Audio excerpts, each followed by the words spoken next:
تو ہر کوئی کرتا ہے رہتا ہے، مگر پردے کا جو بے مثل طریقہ پیارے آقا صلی اللہ علیہ وسلم نے اختیار کیا وہ سنیں اور جھوم جائیں۔ حدیث مبارکہ میں ہے، راوی بتاتے ہیں کہ ایک دن میں پیارے آقا صلی اللہ علیہ وسلم کے ساتھ تھا تو آپ صلی اللہ علیہ وسلم نے رفع حاجت کا ارادہ فرمایا، تو مجھے فرمایا کہ 2 کھجوروں کے درختوں کے پاس جاؤ اور ان سے کہو کہ رسول اللہ صلی اللہ علیہ وسلم تمہیں حکم دیتے ہیں کہ ایک جگہ جمع ہو جاؤ۔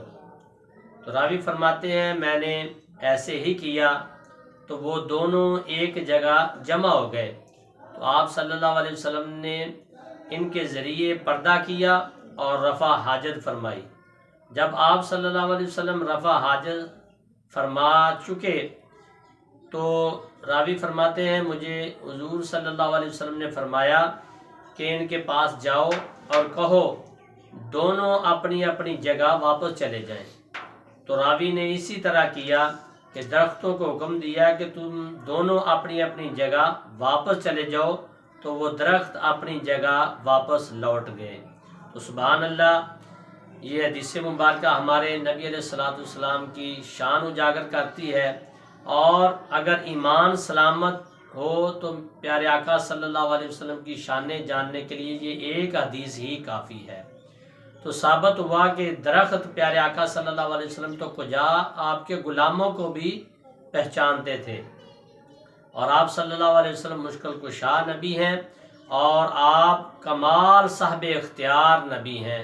اللہ تبارک و تعالیٰ نے آپ کو صاحب اختیار بنا کر بھیجا ہے۔ تو رفع حاجت کے لیے جائیں تو یہاں تک ممکن ہو اپنا سر ڈھانپ لینا چاہیے، ننگے سر رفع حاجت کے لیے نہیں جانا چاہیے، یہ یاد رکھیں۔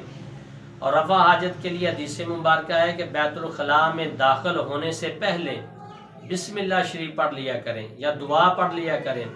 بسم اللہ الرحمن الرحیم پڑھ لیا جائے تو جنوں کی آنکھوں کے درمیان، انسان کے سطر کے درمیان جو پردہ حائل ہو جاتا ہے تو انسان کا سطر جن نہیں دیکھ سکتے۔ دوسری حدیث مبارکہ میں ہے کہ بیت الخلاء جنات کی حاضر رہنے کی جگہ ہے۔ پھر یہ دعا پڑھ لینی چاہیے، حدیث مبارکہ میں آیا ہے کہ اللہم انی اعوذ بکا من الخبث والخبائث، اور بیت الخلاء میں جاتے وقت اپنا بایاں قدم اندر رکھیں۔ بایاں یعنی کہ بیت الخلاء میں جب جانا چاہیں آپ تو اس وقت اپنا بایاں قدم یعنی کہ کھبا قدم جو ہے وہ اندر رکھنا چاہیے۔ رفع حاجت کے بعد باہر آنے لگیں، حدیث مبارکہ میں ہے کہ اپنا دایاں پاؤں جو ہے وہ پہلے باہر نکالیں اور یہ دعا پڑھیں۔ حدیث مبارکہ میں آیا غفرانک، یہ دعا پڑھ لینی چاہیے جب بیت الخلاء سے انسان نکلتا ہے۔ حدیث مبارکہ میں ہے پیارے آقا صلی اللہ علیہ وسلم اپنی جسم پاک سے کپڑا نہ ہٹاتے جب تک کہ زمین کے قریب تر نہ ہو جاتے۔ تو پتہ چلا کہ جب زمین کے انسان قریب تر ہو جائے تو پھر اپنا کپڑا جو ہے وہ اتارنا چاہیے، لہذا کھڑے ہو کر سطر نہیں کھولنا چاہیے، بلکہ زمین کے قریب ہو جائیں تو پھر اپنا سطر کھولیں۔